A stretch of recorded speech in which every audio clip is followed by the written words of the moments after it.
السلام عليكم ورحمة الله تعالى وبركاته. بسم الله الرحمن الرحيم. الحمد لله رب العالمين، وصلى الله وصحبه الطيبين الطاهرين.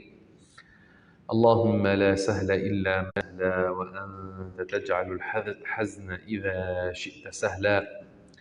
اللهم علمنا ما ينفعنا وانفعنا بما علمتنا وزدنا علما يا أرحم الراحمين. أما بعد، مسلمين dan muslimat rahimakumullah subhanahu wa ta'ala. Allah subhanahu wa ta'ala telah berfirman dalam Al-Quran Al-Karim, وَبَشِّرِ الصَّابِرِينَ الَّذِينَ إِذَا أَصَابَتْهُم مُّصِيبَةٌ قالوا إنا لله وإنا إليه راجعون أولئك عليهم صلوات وأولئك هم المهتدون. Sadaqallahul Aliyyul Azim. Difahami daripada firman Allah Ta'ala ini, hendaklah kamu wahai Muhammad memberi berita gembira kepada mereka yang bersabar, yang apabila turun ke atas mereka musibah, mereka kata inna lillahi wa inna ilaihi raji'un. Ulaika, mereka itu, alaihim salawatum min rabbihim wa rahmah, ke atas mereka salawat dan rahmah daripada Allah subhanahu wa ta'ala. Golongan ini yang bersabar apabila turun bala, musibah, dan mereka kata inna lillahi wa inna ilaihi raji'un. Turun ke atas mereka rahmah yang khusus. Rahmah yang itu untuk seperti apa yang berlaku di dunia bagi orang yang mukmin dan orang yang kafir. Dua-dua ada makanan, ada minuman. Orang mukmin ada makanan, orang kafir ada makanan. Orang mukmin ada minuman, orang kafir ada minuman. Jadi ini daripada rahmah umum di dunia ini. Di akhirat yang dirahmati adalah orang-orang yang mukmin. Adapun orang kafir tidak ada rahmah bagi mereka di hari akhirat. Maka orang yang bersabar, dia dapat rahmah yang khas. Rahmah yang khas dia dapat,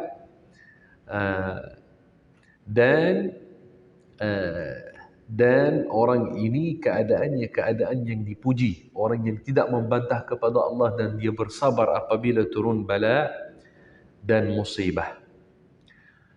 Allah subhanahu wa ta'ala, dia pencipta alam ini, dan dia telah menjadikan kita di sini. Kita diuji perkara. Harta yang diberi kepada kita ini ujian. Adakah kita akan menggunakannya dalam cara yang halal atau cara yang haram? Kesihatan kita pun ini antara ujian. Adakah kita akan guna kesihatan kita, anggota badan kita dalam halal atau haram? Hatta anak kita yang kita gembira apabila dia lahir pun ada padanya ujian. Adakah kita akan melaksanakan apa yang Allah mewajibkan ke atas kita terhadap dia atau tidak? Dan hatta apabila kita ada ibu dan ayah, maka adakah kita melaksanakan apa yang wajib ke atas kita terhadap mereka atau tidak? Maka muslimin dan muslimat rahimakumullah subhanahu wa ta'ala, yang bersabar dan melakukan haram dan dia tidak membantah kepada Allah subhanahu wa ta'ala. Jikalau seorang ditimpa dengan pelbagai jenis penyakit sampai dia tidak boleh berjalan, tidak boleh menggerakkan badannya, jangan dia membantah kepada Allah. Bahkan hendaklah dia bersabar dan hendaklah dia selalu kata alhamdulillah, alhamdulillah. Orang yang membantah kepada Allah apabila turun bala dan musibah, maka dia kafir. Dia bukan muslim. Orang yang dia apabila turun bala, walaupun bala itu roboh satu rumah atas roboh satu rumah atas family, atau mati family seperti mana sekarang kita melihat berlaku di Gaza, di Palestin. Masya Allah, kita melihat orang Islam di sana dibomkan sekolah mereka, dibomkan hospital mereka. Turun roket atas satu bangunan, mati semua yang ada di dalamnya. Orang keluar sekejap nak beli barang, balik dapat family dia semua telah mati. Isteri dia, anak dia, sepupu dia semua telah mati. Dia pun tak dapat nak sampai kepada mereka, jasad mereka ada di bawah batu. Doktor yang ada di dalam hospital, sedangkan dia kerja, dia dibunuh. Dia merawat cederaan orang, dia pun dibunuh.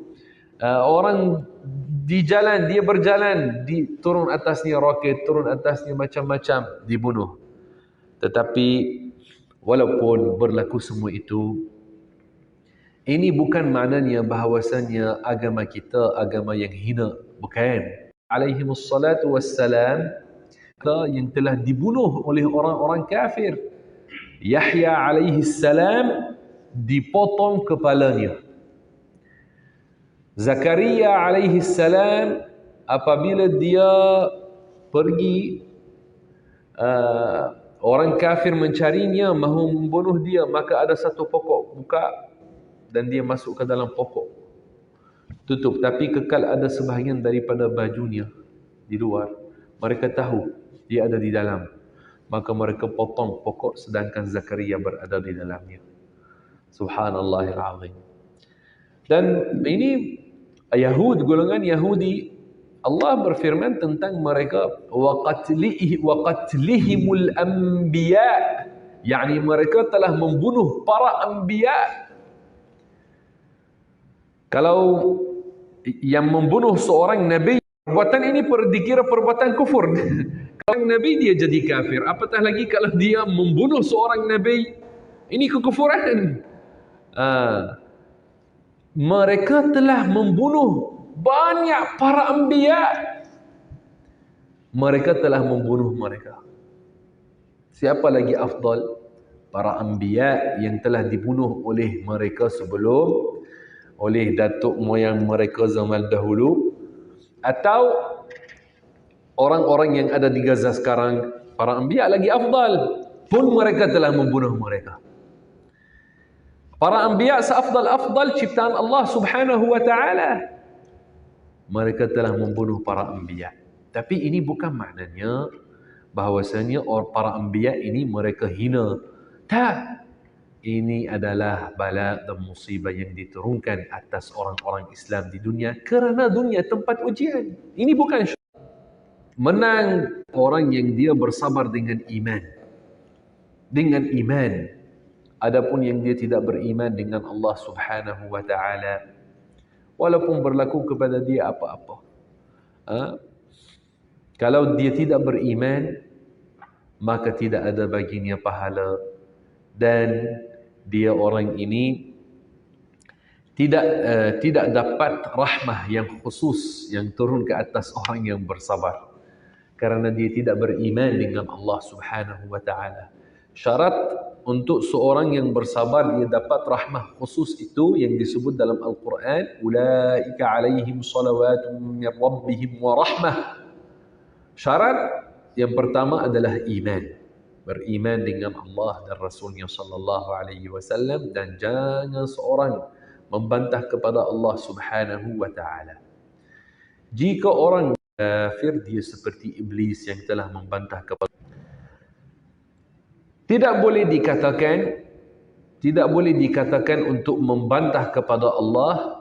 Bagaimana Allah Ta'ala menjadikan orang Islam dibunuh seperti ini di Gaza? Yang kata macam ini untuk membantah kepada Allah, maka dia jatuh dalam kufur. Tapi kalau orang dia tanya, apa hikmah Allah menurunkan bala ke atas mereka ini? Ini bukan kekufuran, dia tanya tentang hikmah. Tapi kalau orang dia membantah kepada Allah, kalau orang kata, kenapa Allah Ta'ala menjadikan orang Islam dibunuh oleh Yahudi seperti ini? Dia mahu dia Di kasarnya bukan dia nak tanya tentang hikmah. Kasarnya membantah kepada Allah Subhanahu wa taala, orang ini jatuh kafir. Karena membantah kepada Allah adalah kekufuran. Kita orang Islam, Allah dia menciptakan alam ini. Segala perkara yang berlaku dalam alam berlaku dengan kehendak Allah Subhanahu wa taala. Allah taala yang menciptakan alam ini, dia tidak sepertinya. Dia tidak seperti cahaya, dia tidak seperti kegelapan. Allah bukan jisim besar seperti gunung, bukan jisim kecil seperti habuk atau semut. Bahkan Allah Ta'ala dia tidak seperti sesuatu. Kata para ulama, apa sahaja yang tergambar di fikiranmu, Allah tidak seperti itu. Apa sahaja yang tergambar di fikiranmu, Allah tidak seperti itu. Dan Allah Ta'ala yang menciptakan alam ini, dia tidak berhajat kepadanya, tidak berhajat kepada tempat, tidak berhajat kepada langit atau bumi. Allah Subhanahu wa ta'ala ghaniyun 'anil 'alamin. Allah Subhanahu wa ta'ala tidak memerlukan alam, tidak memerlukan sesuatu daripada ciptaannya Subhanahu wa ta'ala.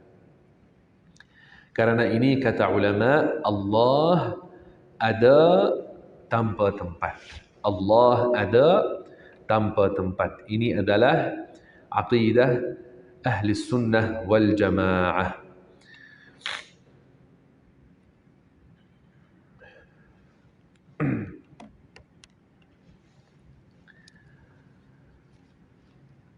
Dan muslimin dan muslimat rahimakumullah subhanahu wa ta'ala,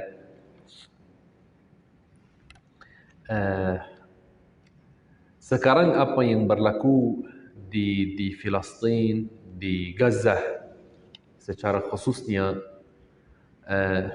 ini bukan mula pada, ada sejarahnya dari sejak zaman dahulu. Dan ini antara ujian yang banyak generasi orang Islam telah diuji dengannya. Adakah mereka tetap dan mereka mempertahankan Masjid Al-Aqsa dan mempertahankan tanah air Islam, mempertahankan masjid yang ketiga afdal bagi umat Islam, atau mereka lalai dan malas dan mereka tidak ambil tanggungjawab dan mereka hanya mahu hidup dalam dunia dan rasa kelazatan dunia sahaja.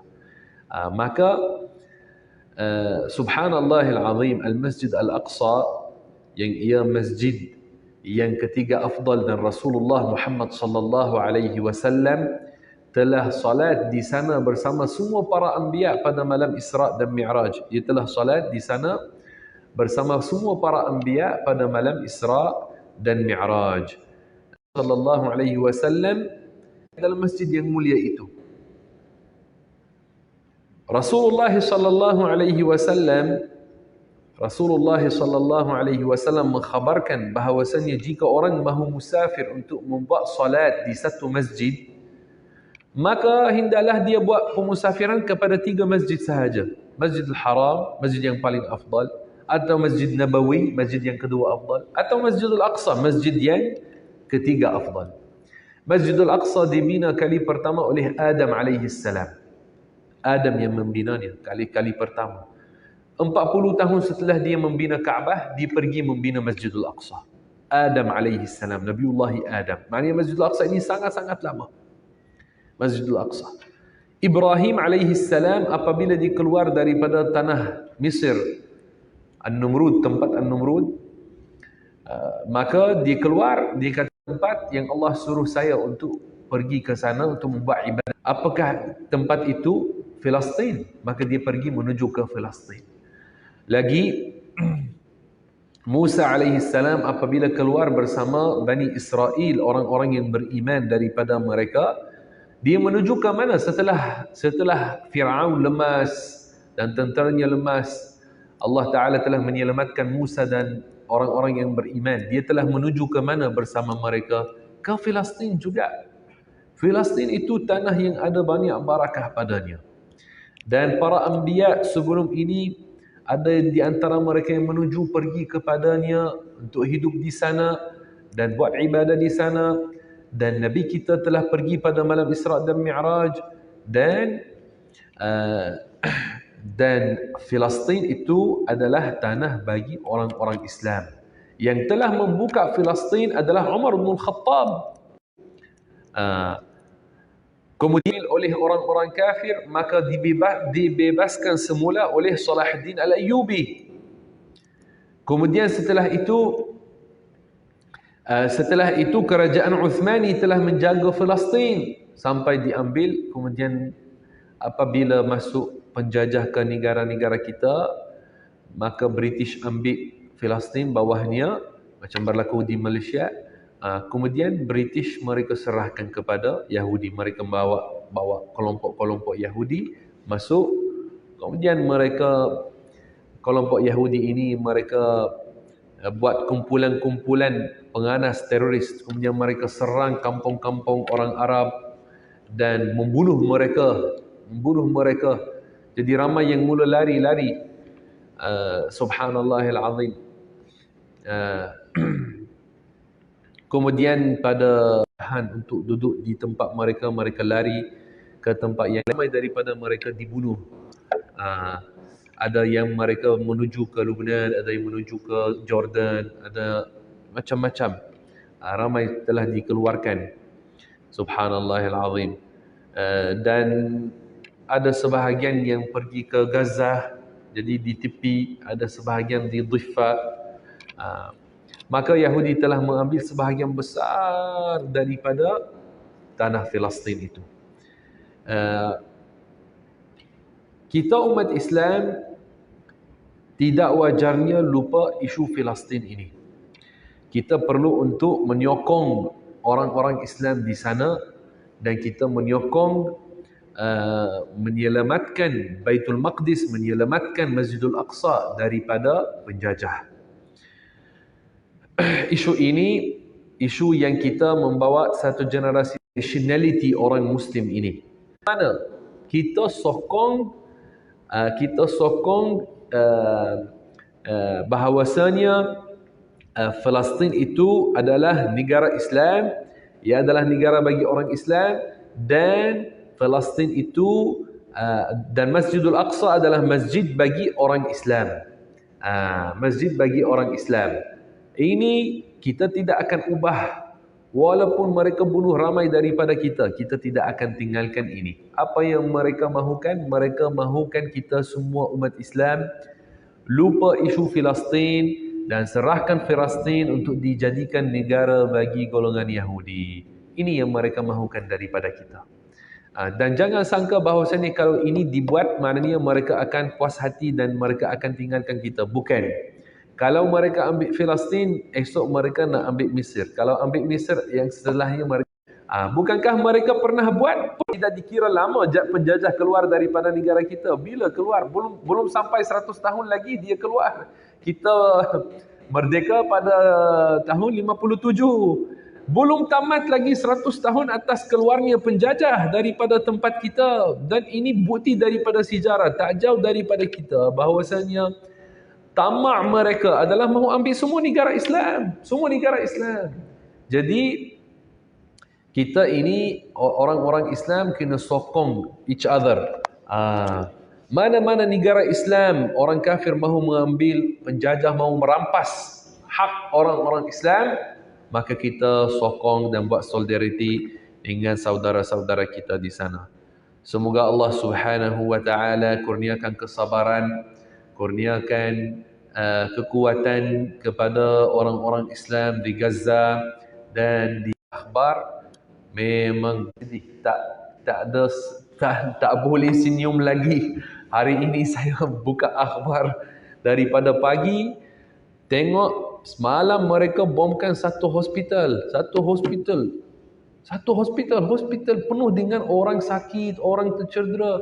Lebih daripada 500 orang malam tadi dibunuh sekaligus. 500 orang, ada bayi, ada budak kecil. Orang dia cari keluarga dia, Mereka cari keluarga dia, orang pergi cari anak dia mana, dia dapat tangan anak dia, dapat kaki anak dia. Ramai tak dapat pun anak mereka atau isteri mereka, tak dapat sempurna pun jasad mereka. Dapat potongan-potongan. Dia tengok, ini anak, ini tangan anak, ini kaki anak. Ini. Hasbunallah wa ni'mal wakil. Subhanallahil azim. Subhanallahil azim. Maka kita, apa yang kita boleh buat kepada orang-orang Islam di sana dan menyelamatkan kita cuba buat doa lepas setiap salat, buat doa, harap kita mohon daripada Allah Subhanahu wa taala kurniakan kepada mereka kesabaran dan kekuatan dan kemenangan ke atas musuh-musuh Islam ini. Amin amin. Okey, maka insya-Allah taala kita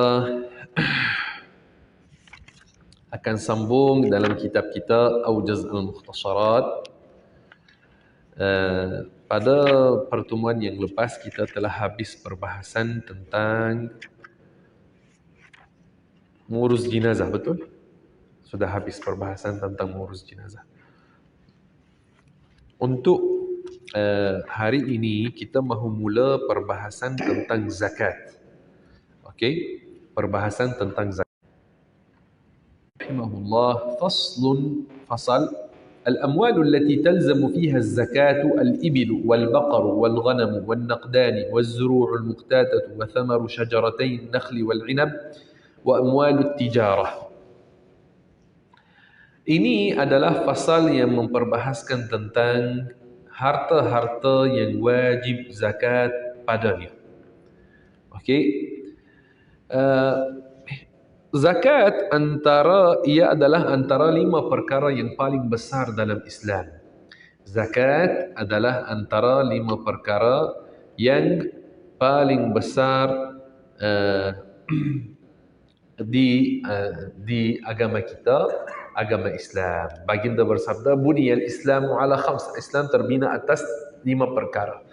Antaranya adalah apa? Zakat. Menunaikan, membayar harta yang dikeluarkan khusus dan dibayar atas wajah yang khusus. Maknanya zakat ini bukan ia pada apa-apa harta ada zakat. Ada jenis harta yang tertentu dengan syarahan yang tertentu yang ada padanya zakat. Zakat ada 2 jenis, ada zakat harta dan ada zakat badan. Zakat badan itu zakat fitr yang kita bayar di bulan Ramadan dan hari raya Idul Fitri, itu zakatul fitri. Itu dinamakan zakatul badan, zakat badan. Kita nak bahaskan sekarang tentang zakat harta. Kalau zakat harta, bukan semua jenis harta ada padanya zakat. Bukan. Yani, kalau seorang contoh dia punya 20 ekor kucing. Dia bela kucing di rumahnya. Dia ada 20 ekor. Adakah kucing ada padanya zakat? Jawapan tidak. Tidak, tak ada zakat. Okey, kalau orang dia punya 10 kuda. 10 kuda dia ini letak di tanah dia. Dia suka kuda. Adakah ada zakat ke atasnya jika dia punya 10 kuda? Jawapan tidak. Kalau orang dia contoh punya banyak baju. Dia suka beli banyak baju. Tapi baju ini untuk penggunaan family dia. Sampai dia ada satu store yang besar, ada dalamnya baju. Adakah sekadar dia milik baju ini, maknanya wajib dia bayar zakat kerana dia milik baju ini? Jawapan adalah tidak. Maka soalan di sini, apakah jenis topik kita dan perbahasan kita sekarang?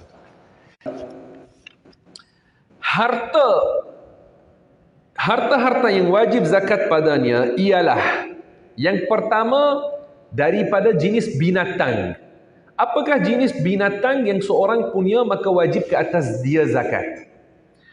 Hanya hanya al-ibil wal baqar wal ghanam. Ibil itu maknanya unta. Kalau orang punya unta dan kena punya nisab. Nisab itu maknanya kadar yang minimum yang disyaratkan dalam syarak untuk wajib zakat.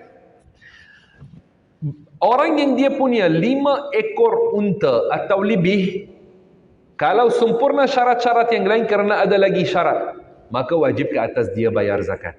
Kalau dia kata, tapi unta ini saya tak buat jual beli, saya kekalkan, saya suka nak menunggang unta. Kita kata, jenis harta ini warid dalam agama bahawasanya ada padanya zakat. Jika ia cukup bilangan 5, dia ada 5 atau lebih, maka dia kena bayar zakat dengan syarat-syarat yang tertentu. Ada syarat-syarat yang tertentu yang yang kita tak akan masuk bincang tentangnya sekarang. Maka jika orang dia, sekarang setiap jenis harta yang saya sebut, kerana di dalam kitab ini kita syarah secara ringkas, maka andaikan ada seorang daripada muslimin dan muslimat yang simpan unta, contoh di kampung dia ada unta-unta banyak, contoh di Malaysia biasanya jarang-jarang ada orang ada punya unta, ramai mungkin ada lembu, ada di dalam kampung. Tapi andaikan, maka dalam keadaan ini apakah dia buat? Dia kena datang dan tanya, okey, saya contoh dia kata saya punya 20 unta, apa yang saya kena buat? Belajar lebih. Kalau kita kata, kalau kita sebut satu jenis harta, tapi muslimin muslimat yang ada di sini tak punya jenis harta ini, bukan fardu ain atas orang untuk nak belajar detail-detail apa yang wajib pada harta itu, sedangkan dia tak punya harta itu pun. Dia tak ada unta. Tak ada unta, maka bukan fardu ain ke atas orang itu yang dia tak punya unta langsung untuk dia belajar detail tentang zakat unta. Faham? Okey. Yang kedua daripada binatang-binatang, ini ada banyak di Malaysia, yang ia adalah lembu. Al-baqar, lembu, tapi lembu di sini termasuk dalamnya lembu jantan. Lembu jantan, termasuk buffalo, ini termasuk dalam jenis lembu. Okey, maka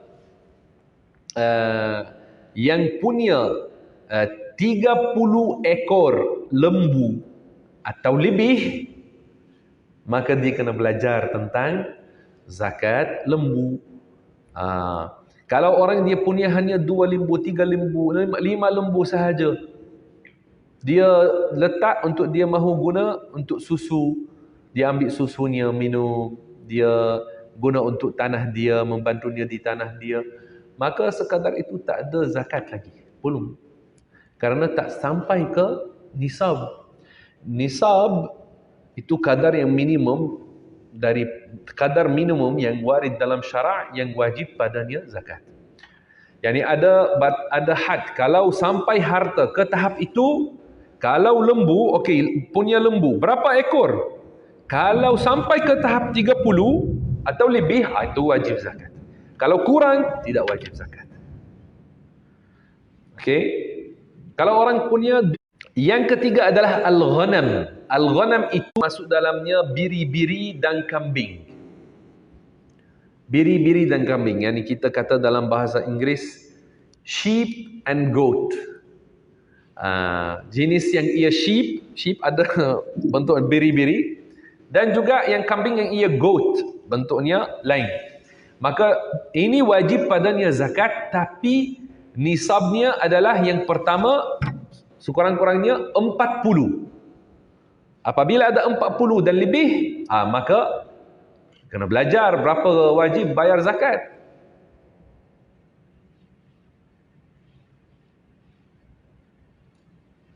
Okey. Ini adalah jenis yang wajib padanya zakat jika orang punya daripada binatang-binatang. Maka apa-apa jenis binatang yang lain tidak wajib zakat padanya jika orang dia tidak menggunakannya untuk perniagaan. Ini yang kita sebut, tiga itu yang kita sebut, walaupun orang tak buat perniagaan dengannya, hanya dengan punya itu, dengan syarat-syarat yang tentu, dia kena bayar zakat. Yani kalau orang ada 10 ekor unta, dia kata saya tak berniaga dengannya, saya simpan sahaja, letak, saya guna ini itu. Tapi saya tidak buat perniagaan dengannya, bukan saya jual beli unta. Kita kata walaupun jenis harta ini wajib padanya zakat apabila sempurna syaratnya. Sekarang selain ini daripada binatang, contoh kalau orang tanya, saya ada 500 ekor ayam. Tak ada zakat padanya. Kalau dia bukan gunakannya sebagai harta dagangan, dia ada tanah besar, dia letak dalamnya 500 ekor ayam atau itik. Dia letak, apabila dia ambil untuk dia makan sendiri, dia dengan family dia macam itu, maka adakah wajib ke atas dia zakat kerana dia punya ini? Tidak.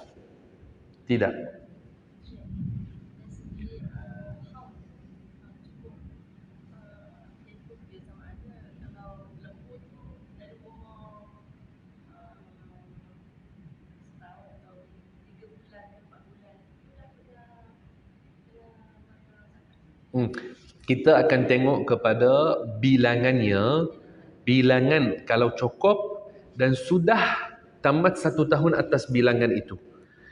Untuk nak tahu sudah sampai nisab atau tidak, kita tidak tengok kepada umur lembu itu.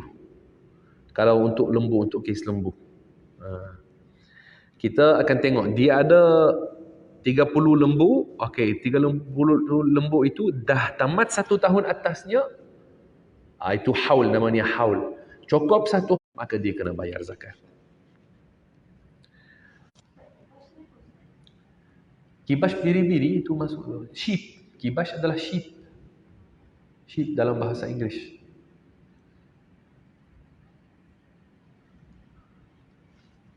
Okay.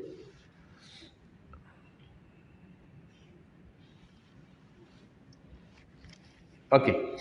Maka kalau orang dia punya ikan, banyak ikan, dia ada banyak ikan, ada satu kolam, dia dalam kolam itu dia dah masukkan 1000 ekor ayam, 1000 ekor ikan. Okey. Kita tengok ini ikan untuk apa? Adakah dia jual beli ikan ke, atau dia memang orang trader, dia businessman, dia jual beli ikan? Kalau tidak, bukan.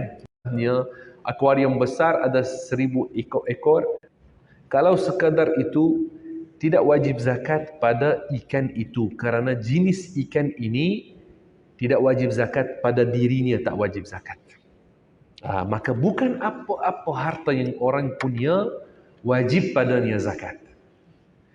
Agama ini bukan orang dia bagi fatwa suka hati macam itu. Tak. Ada jenis harta yang tertentu. Kerana ini perbahasan kita sekarang adalah apa? Perbahasan kita menjawabkan soalan, apakah jenis harta yang jika orang punya wajib ke atasnya zakat? Okey, ini dari sudut binatang. Sekarang dari sudut emas dan perak. Jika orang dia punya emas atau perak, kalau orang punya emas atau perak, nisab bagi emas jika yang tulin. Yang tulin itu bukan 24 karat. 24 karat itu ada sikit, bukan tulin. Yang 24 karat. 21 itu bukan tulin. Yang betul-betul tulin, ia 84 point plus, point sekian-sekian, yakni hampir kepada 85 gram, hampir, kurang sikit daripada 85 gram nisabnya. Nisabnya hampir kepada 85 gram, hampir. Kurang sikit daripada itu. Maka jika orang dia belikan emas, macam sekarang trend. Orang cakap dia, ramai orang cakap, mereka kata, oh ini sekarang wang naik, wang turun, kalau kamu mau jaga. Mereka sangat galakkan. Mereka dalam ceramah, mereka kata, kamu ini kena beli emas. Tapi kena ingatkan orang sekali, kalau beli emas, ada zakat. Kalau simpan emas sampai nisab, kena bayar zakat pada setiap tahun. Kena bayar zakatnya. Jadi, orang nak jaga hartanya, tapi dia kena tahu apa hak Allah Subhanahu wa taala. Apakah yang Allah Taala telah mewajibkan pada harta itu. Kalau simpan emas macam itu, tidak bayar zakat. Contoh 10 tahun dah dia dah simpan apa namanya dalam bahasa Melayu? Golba, dia simpan golba yang 1 kilo, 2 kilo contoh, disimpan dan dia tak bayar zakat. Dia macam itu, dia seronok, dia ada emas, dia ada bayar zakat macam itu. Dosa besar. Auzubillahi ta'ala. Masya Allah azim. Maka orang perlu berhati-hati. Perlu berhati-hati daripada dia buat sesuatu yang tariknya kepada tidak melaksanakan yang wajib. Maka apabila mahu beli emas, boleh beli emas, tapi kena ingat untuk membuat apa yang wajib. Nanti kita akan sebut tentang apakah nisab emas, apa yang wajib dibayar dalam emas dan itu nanti kita akan sebut. Kita akan bagi perbahasan lagi lanjut tentang ini. Kerana ramai orang bandar, mereka tak ada unta, tak ada lembu, tak ada kambing. Jadi kita tak masuk banyak syarah. Untuk perak, nisabnya adalah hampir kepada 600 gram. Hampir, kurang sikit daripada 600 gram. Kurang sikit daripada 600 gram. Yang perak.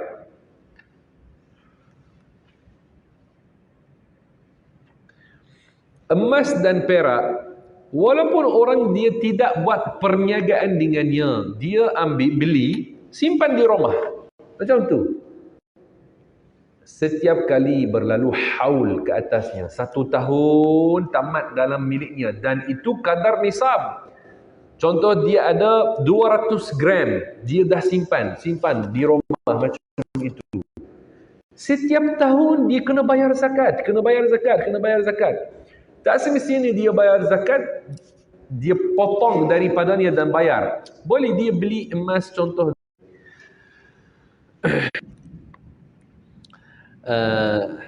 Kata pengarang sebelum. Jadi kalau orang dia punya aqiq, batu aqiq. Dia punya banyak batu aqiq. Batu aqiq tidak wajib padanya zakat. Kalau orang dia punya diamond itu tidak dikira emas dan perak. Jadi dalam mazhab Syafi'i tak ada padanya zakat. Kerana ia bukan emas dan perak. Kalau orang dia ada kereta BMW 10 biji. Yang tahun 2023 contoh. 10 biji kereta BMW. Sekarang mungkin orang sangat kaya, mungkin dia punya. Jadi dia depan adalah apa? Kita tengok senarai adakah kereta antara harta yang wajib padanya zakat? Jawapan adalah tidak. Maka jawapan bukan suka hati menurut apa yang warid dalam syara'. Kalau orang dia punya rumah, dia beli 10 biji rumah. Okey? Dia beli 10 biji rumah, dia punya. Adakah wajib ke atasnya zakat kerana dia punya rumah? Jawapan adalah rumah bukan antara jenis harta yang wajib padanya zakat. Okey. Apakah lagi yang wajib padanya zakat? Kata pengarang waz-zuru'. Az-zuru' itu apa? Tanaman yang menguatkan badan ketika tiada darurat. Apa? Beras contoh. Gandum, kacang dal, jagung, kacang kuda. Sayur ini tidak disebut di sini. Kalau contoh tomato itu tak masuk. Tomato biasanya tidak digunakan untuk menguatkan badan. Adakah tomato diambil sebagai makanan asasi? Tidak. Biasanya tidak digunakan macam itu. Apa yang diambil sebagai makanan yang menguatkan badan?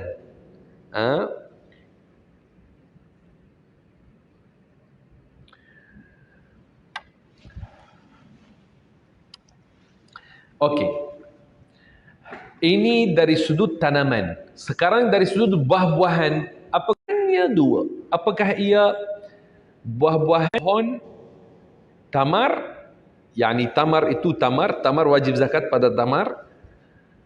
Dates, tamar, dan az-zabib, kismis.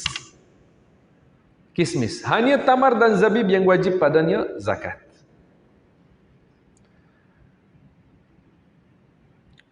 Buah dua pokok sahaja. Buah pokok kurma, anggur, dan buah pokok tamar. Yani kismis dan tamar.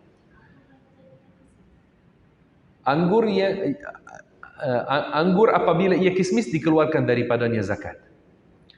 Kalau tak jadi kismis, jadi macam mana? Ada detailnya, ada syarahannya. Ada syarahannya macam mana. Kalau orang nak jualnya sebelum jadi kismis, macam mana? Ada caranya. Sekarang biasanya kita orang kita di sini mana ada kebun kismis atau kebun tamar. Yang biasanya yang kita ada kebun apa? Rambutan, cempedak, durian, macam tu.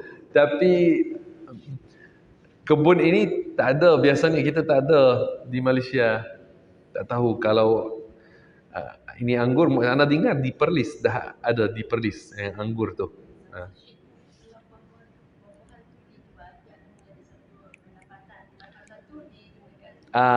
Nanti kita akan bahaskan tentang perniagaan. Kalau orang dia sekadar dia punya itu, contoh orang dia di kampung ada kebun rambutan, adakah wajib padanya zakat? Jawapan tidak.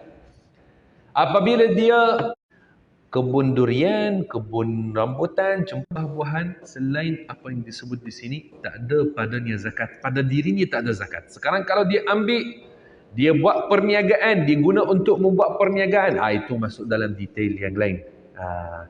Detail yang lain. Macam mana dia nak buat, apakah cara dia buat, detailnya ada detailnya. Tapi sekadar orang punya jenis harta itu, kalau buah-buahan, kalau bukan ia buah anggur, bukan buah pokok anggur atau pokok tamar, maka tidak wajib padanya zakat.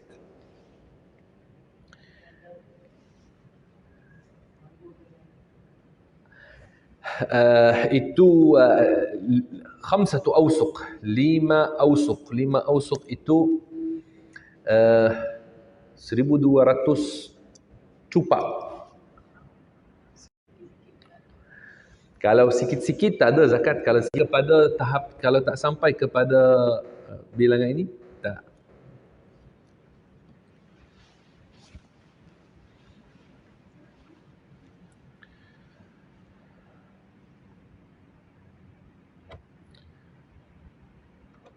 Okey.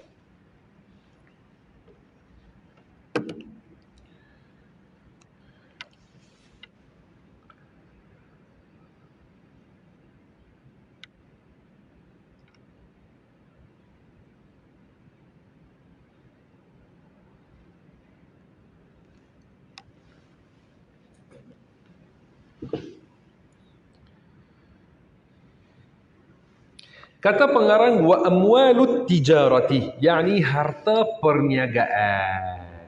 Aha. Ini yang biasanya orang kita sangat suka buat.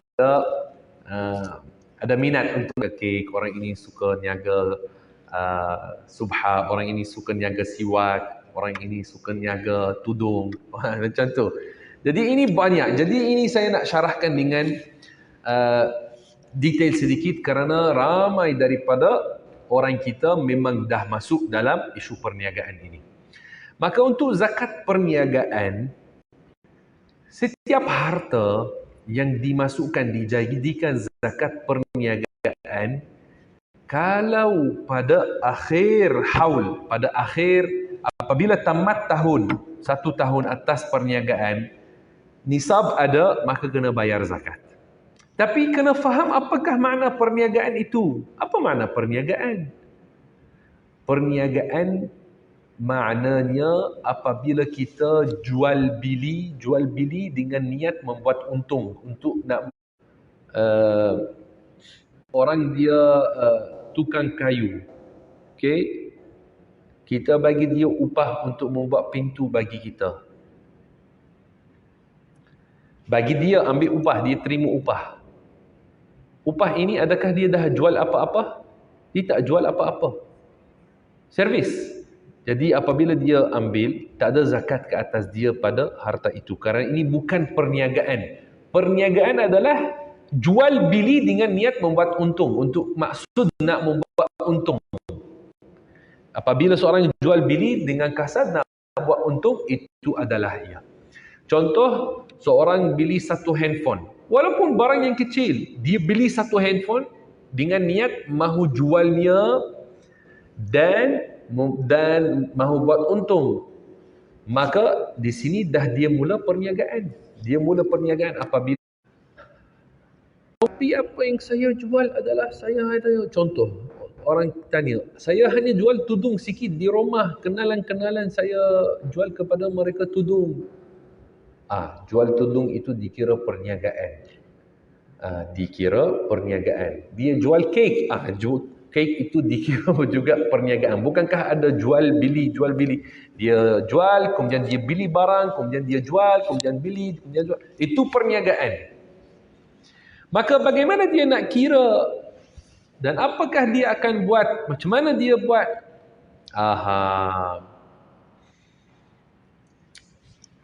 Di sini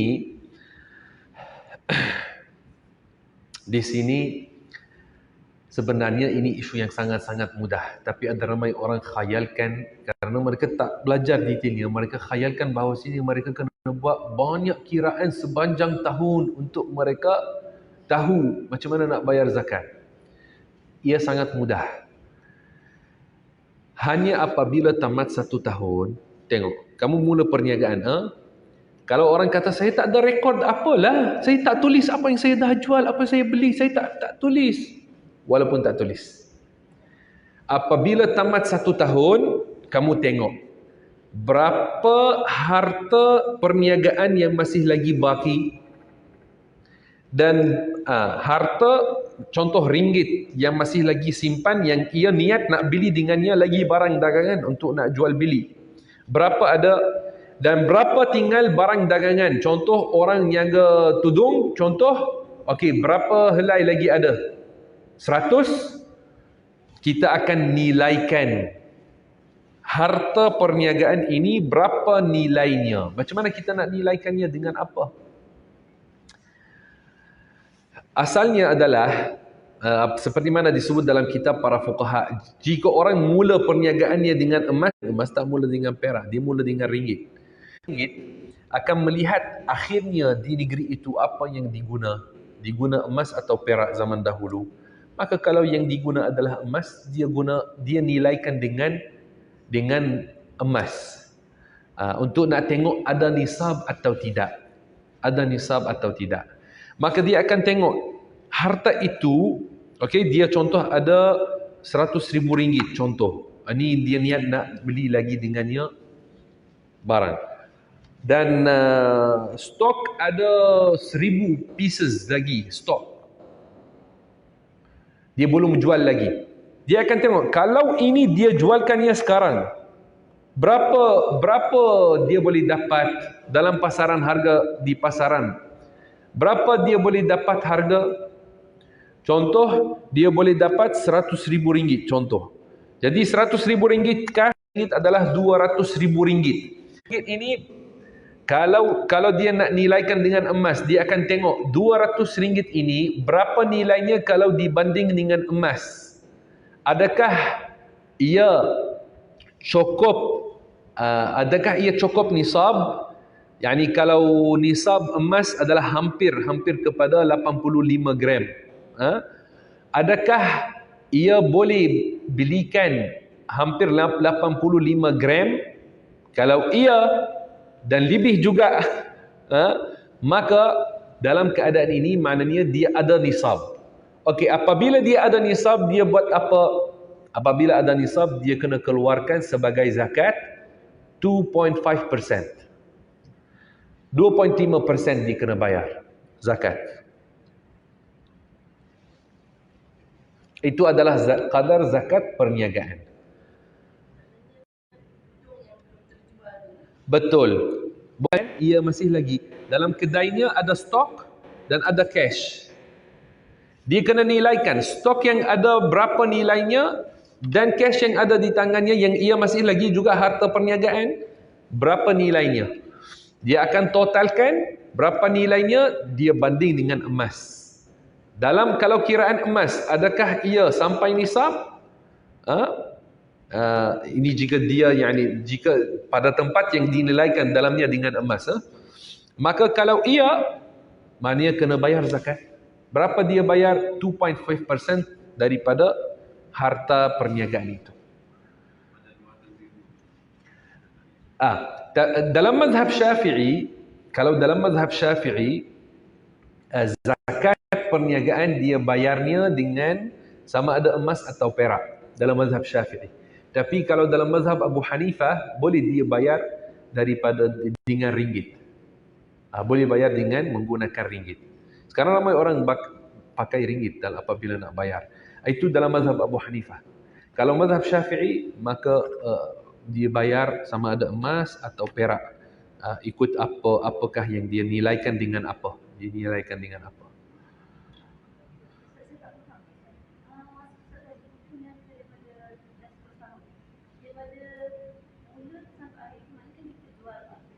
Betul.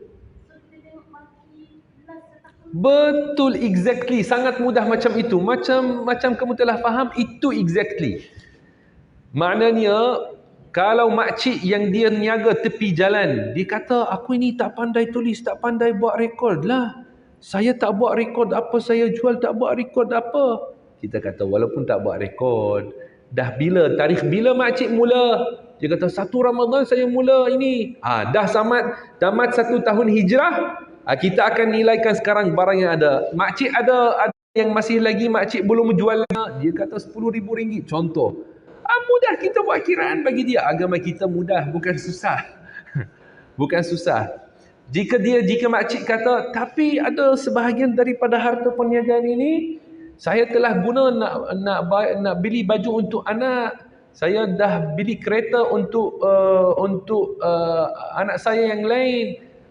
Harta yang dia dah guna sepanjang tahun, dia dah keluarkan daripada harta perniagaan. Dia ambil untung dan ini, atau dia ambil daripada modal pun. Dia dah keluarkannya, tak mahu lagi niaga dengan sebahagian modal itu.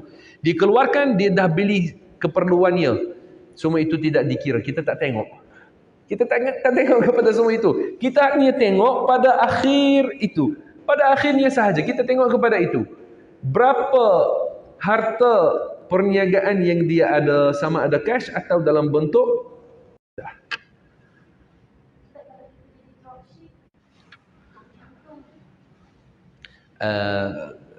dropship. Ini istilah yang baru. Ini istilah yang baru. Macam mana dilaksanakan? Jika dilaksanakan dengan cara kita beli barang kemudian kita jual, ada detailnya. Dan jika dilaksanakan dengan cara kita jual dan kita dapat upah, ada jawapannya.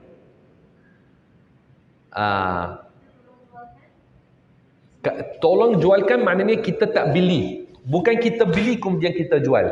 Betul? Jadi maknanya kita tak buat perniagaan. Ini tidak masuk dalam tarif perniagaan. Ini maknanya kita buat servis. Kita carikan customer kepada orang. Ini dikira upah. Contoh kita dah deal dengan dia. Setiap piece saya jual, saya dapat RM1. Bagi dia cari customer dan jadi dia upahkan saya untuk itu.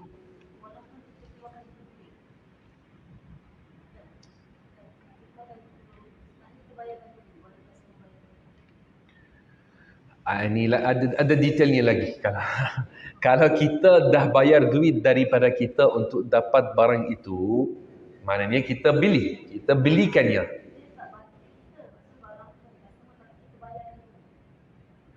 Di sini mesti untuk kaedah dalam muamalat, kita belum sampai lagi bab muamalat sini.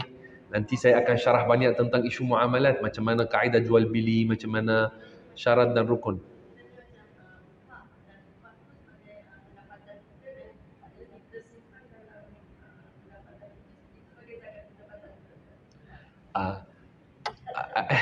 Sini ada banyak isu kerana kita hanya sekadar servis yang kita buat, tak ada zakat padanya. Kalau servis yang kita buat, tak ada zakat padanya servis itu. Kita orang upah kita untuk nak jual bagi dia barangnya, contoh. Okey, sampai sini untuk hari ini ada lagi detail tentang zakat, insya-Allah kita boleh bahaskan pada minggu yang akan datang. Barakallahu fikum, jazakumullahu taala khairan. Alhamdulillah wa sallallahu wa sallama ala Rasulillah.